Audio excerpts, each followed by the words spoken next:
Hey everyone, welcome back to the channel, and today I have a video for you guys that I haven't done for quite some time, and that is a top 5 video.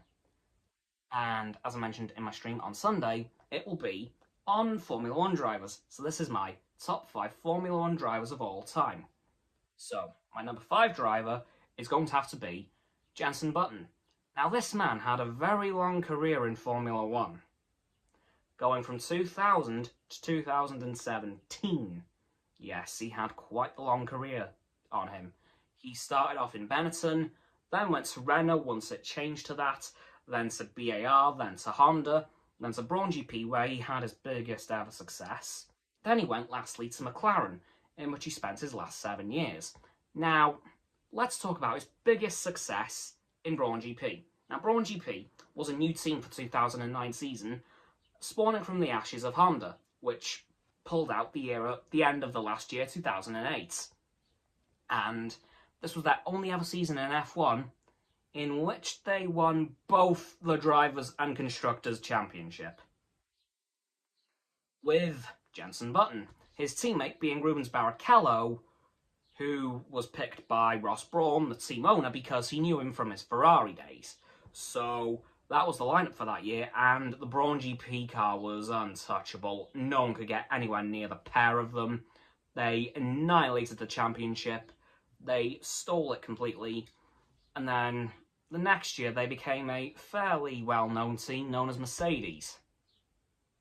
Yeah, Mercedes. Anyway, that is why Jenson Button is my number 1 driver, because of a world championship with a team that only lasted 1 season. How do you do that? Anyway, my number 4 driver of all time, the legendary Niki Lauda. This man has passed away now, of course, 2 years ago, in 2019, but he had one hell of a career. Starting off in BRM, which was actually the Rover team. Yes, Rover had a team in Formula 1, apparently. Who knew? Then he went very quickly over to Ferrari, in which he had some of his highest highs and his lowest low. And that, of course, was his horrific crash on August the 1st, 1977, in the Nürburgring, in which his car spun out, crashed into the barriers, and then burst into flames. 2 drivers crashed into him.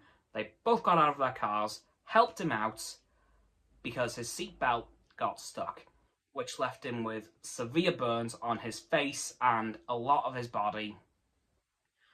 But 48 days later, he only got back in the car. He was racing again. Only having missed 2 races, he was back in his Ferrari, fighting for the championship, which he only just lost to his, at the time, championship rival, James Hunt. And, of course, he was in the McLaren that year, which was the only car that could compete with a Ferrari effectively. And, yeah, he only just lost the championship to him by a mere couple of points, which was heartbreaking for Niki Lauda, but James Hunt really went for it that year. Speak of the little devil, number 3 is James Hunt. Now, this particular driver, being from the UK, unlike Niki Lauda, who was Austrian, had a very good start to F1 as well, with a team known as Hesketh, who he had a little bit of success with.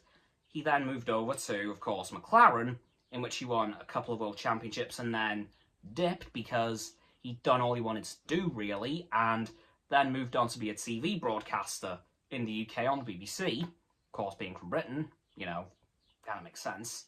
Surprisingly, he did do F1 commentary for a while, with the legendary Murray Walker, who has also now left us, sadly. And basically, James Hunt burned bright and he burned fast. Once he'd done what he wanted to do, he left, which, you know, I can't blame the guy. He had all the success he wanted, then he just finished, which makes sense, really. I mean, what else is there to do once you've done what you've wanted to do? Nothing, really. And James, as said, he burned bright, he burned quick, and he well and truly stormed his world championships. Except for that first one in which he only just won from Niki Lauda. And yeah, that is why James Hunt is my number 3 driver. Now to number 2. Sir Lewis Hamilton. Now, I know what you're thinking. How is this guy only at number 2? You'll see when I get to number 1. So, Lewis Hamilton has had one hell of a career in Formula 1, which is still going today.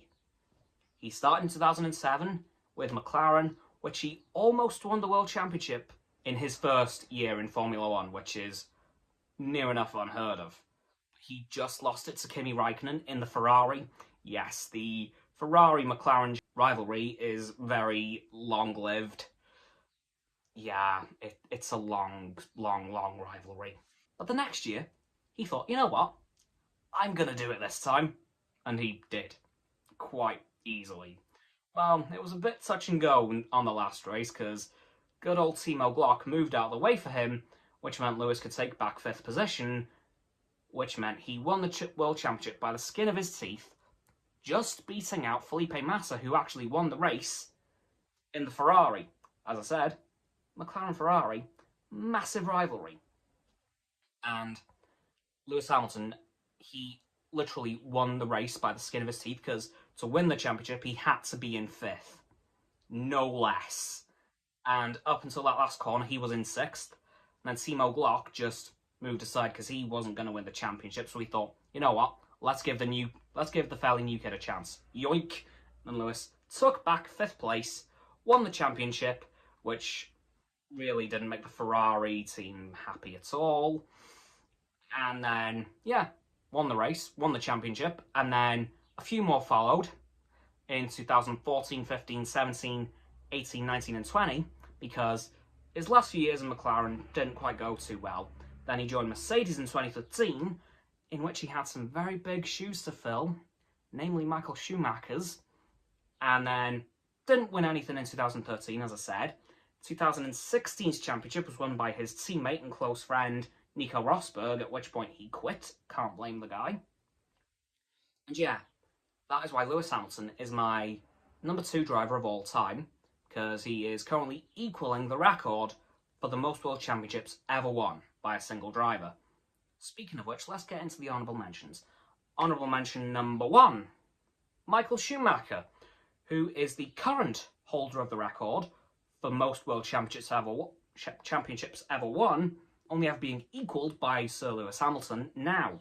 And the reason he's in my honourable mentions list was he was a good driver, but he did have some aggressive tendencies. Like, he really had a thing for David Coulthard and wanting to really beat him up, because he did try a couple of times, but luckily the Ferrari crew stopped him. Yeah, his personality wasn't the best. He was the one who was going to win no matter what, basically. If he didn't win, he did win, he just couldn't accept it. So he was a good driver, just not the best at losing. Yeah, so that's why he's one of my honourable mentions. Now, next honourable mention, Lando Norris. Now, this kid is going places, and he's going places quick. He is absolutely rapid in the McLaren. He is completely bossing the 2021 season so far. He is 4th in the championship so far, only just being overtaken in 3rd place by Sergio Perez. But he is just bossing the season. I honestly think once Sir Lewis Hamilton retires from Formula 1, maybe in the next few years, who knows, this kid's going to get a World Championship. Definitely, because he is just too good. Like, in last week's race, he held him off for 20 laps. You don't hold off a 7-time world champion for 20 laps very easy. So he is a very good driver. And my number 3 honourable mention is George Russell. Now, George Russell has actually driven for Mercedes once, last year in the Sakhir Grand Prix, when Lewis Hamilton tested positive for coronavirus.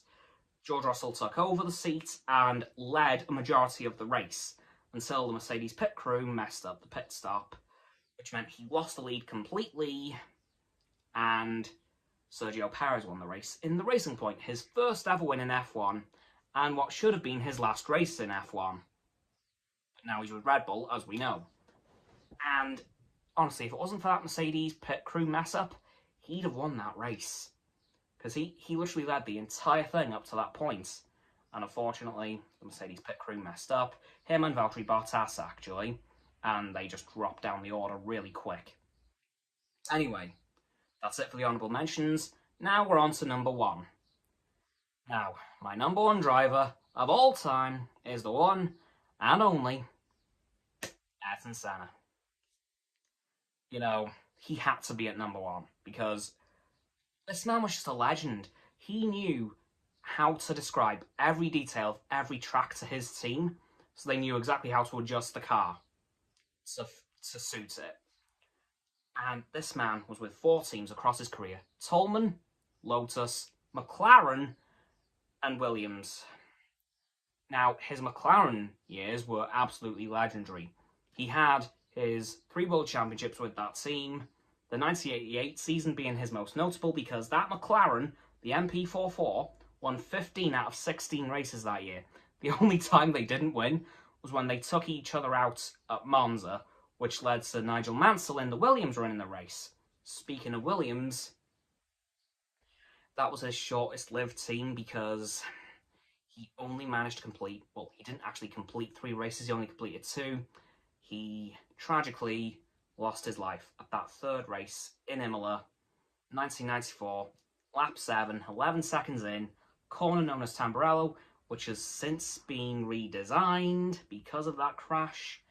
He crashed his car, spun out, and 12 hours after the crash, he passed away in a hospital not too far from the track. Now, a day earlier, Formula 1 also lost its newest recruit in Roland Ratzenberger in qualifying for that race, and Ayrton Senna was so confident he would win the Imola Grand Prix that he had an Austrian flag in the cockpit of his car ready to fly in honour of Roland at the end of the race when he won. But unfortunately, considering the crash happened, Ayrton never got the chance. And he and his death prompted so many safety changes in Formula 1. It's now much safer than it ever was back in those days. And thank God. Because I believe